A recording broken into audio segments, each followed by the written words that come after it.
가장 문제는 사실 이거죠. 도대체 얼마로 해야 될지 모르겠다로 가면 좋은데 대부분 어떻게 가시냐? 땅을 사고 싶어서 굉장히 열심히 알아보다가 지쳐요. 그래서 어떤 우연한 땅을 받았어요. 조금 비싼 것 같아요. 그래서 사자. 계약금을 걸어요. 그리고 아무리 때려도 사업수표가 안 나와요. 공사비 깎아요. 막 이제 그때부터. 이거에 해줘.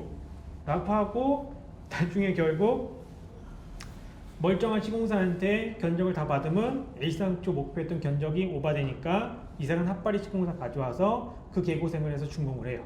그러니까 다시는 부동산 안에로 가는 게 이제 가장 일반적인 사이클입니다. 실제로 대부분 다 그러세요. 네. 명확히 예산에 맞게끔 그걸 하셔야 돼요.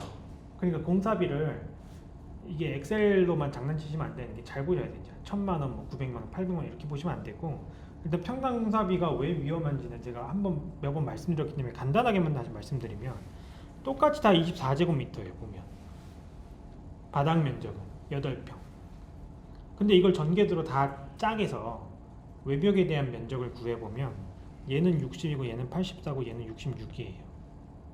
쉽게 말씀드리면 얘보다 얘의 공사비가 10%가 높고요.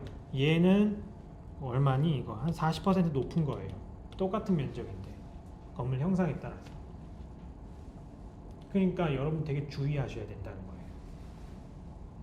막 용적률 많이 찾을 수 있는 땅 얻었다 좋아하시면 안 되는 게 그겁니다. 정확히 나한테 맞는 땅을 잘 구하셔야 돼요. 근데 사실 이거는 이렇게는 말씀드리지만 건축주분 입장에서는 현실적으로 할 수 있는 거는 평당 공사비밖에 없기는 해요. 현실적으로. 그러니까 내가 약간 길쭉한 땅이다 면 높게 잡으시는 게 맞고요. 정방형에 가깝다면 시장에서 통용되는 그 평당 공사비를 쓰셔도 됩니다. 네, 땅 형상에 따라 그건 잘 보셔야 돼요. 요거는 건축주분들이 하시는 거고 저희가 해드리는 건 이런 거예요. 저희는 전문가니까. 전문가가 똑같이 일반인이 하는 평당 공사비를 추정하면 안 되잖아요. 그건 전문가가 아니잖아요. 저희가 같은 필지에 대해서 5개의 계획안을 가지고 공사비를 비교한 겁니다. 같은 필지. 어떤 거는 7층까지 올라가는 것도 있고요. 어떤 건 6층까지 올라가는 것도 있고 어떤 건 5층까지도 올라가요. 면적은 당연히 그거에 따라 다 다릅니다. 용적률이 좀 남는 땅이었기 때문에 이걸 보니까 예상되는 도급계약 금액이 이렇게 나와요. 그래서 요거를 평으로 환산하면 이런 결과가 나왔습니다. 규모가 작아질수록 평당 공사비가 올라가죠. 네. 그러니까 이게 정확히 프로그램상에서 물량을 계산하면서 예측 가능한 사업을 하셔야지 평당 공사비를 그냥 때려놓고 요거에 맞출 수 있도록 해야겠다라고 하면 여러분은 그 비용 컨트롤이 안 되세요. 그래서 저희가 이렇게 해드리고 있고 만약에 이걸 평당 800만 원이랑 금액으로 계산했을 때 나오는 금액은 밑에 있는 금액이에요.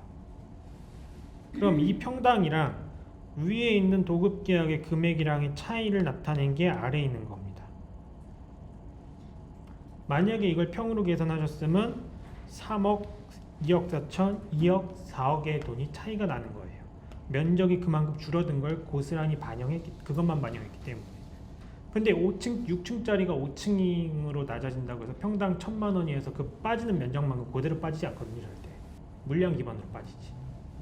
되게 조심하셔야 됩니다. 그래서 정말 조심하셔야 돼요. 그래서 저희가 첫 미팅 해드리는 게 이런 것들이에요.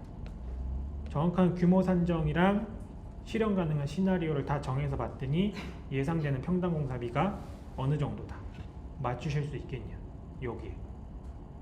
그러니까 이거를 하려면 저희는 각 알트마다 구조계획까지 다 나와야 됩니다. 처음에 구조계획까지 보로 할 건지 무량판으로 갈 건지 매트는 얼마나 할 건지 지하의 옹벽 두께는 어느 정도 세팅할 건지 물론 저희가 프로토콜 프리셋 값은 있죠. 다 설정해 둔 거. 근데 각각의 집안 조건에 따라서 이런 게 변함으로 인해서 비용은 조금 더 높아질 여지는 있다는 겁니다. 이렇게 해서 좀 사업을 예측 가능하게 가시는 게 여러분들 리스크를 줄이는 가장 저렴한 방법이세요. 그러니까 나중에 건축사 만나실 때 꼭 조심하셔서 사업지표 공사비 계산하는 건 잘 보셔야 됩니다.